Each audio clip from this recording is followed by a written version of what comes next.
Good evening, everyone. I'm Sandra Bookman. And I'm Joe Torres. The White House announced new sanctions against Russia, joining the European Commission and several countries in banning some Russian banks from the SWIFT global payments network. And meanwhile, continuous bombing lighting up the sky over Kyiv. U.S. officials say the Russian military has launched more than 250 missiles into Ukraine. Landmarks in New York State show solidarity with the people of Ukraine this weekend. They're lit up in blue and yellow.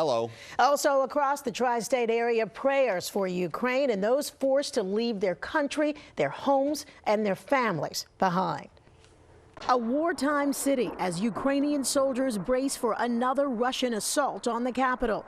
U.S. defense officials say Russian leader Vladimir Putin is staging military forces about 20 miles outside Kyiv, though it's believed some Russian forces are disoriented, not anticipating the mission would be this difficult.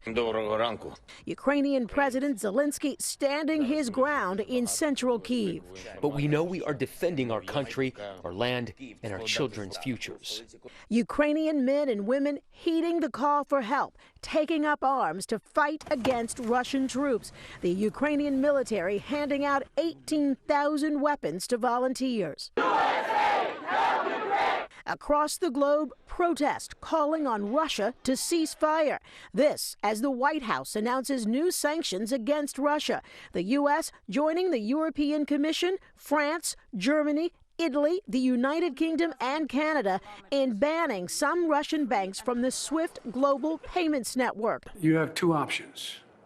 Start a third world war, go to war with Russia physically, or two, make sure that a country that acts so contrary to international law ends up paying a price for having done it. And the U.S. and other countries also reinforcing Ukrainian defense.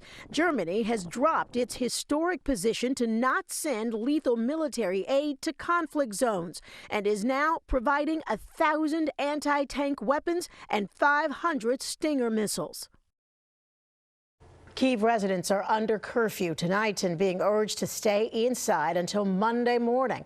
Other civilians are trying desperately to flee the country. They're facing traffic jams up to 40 hours long.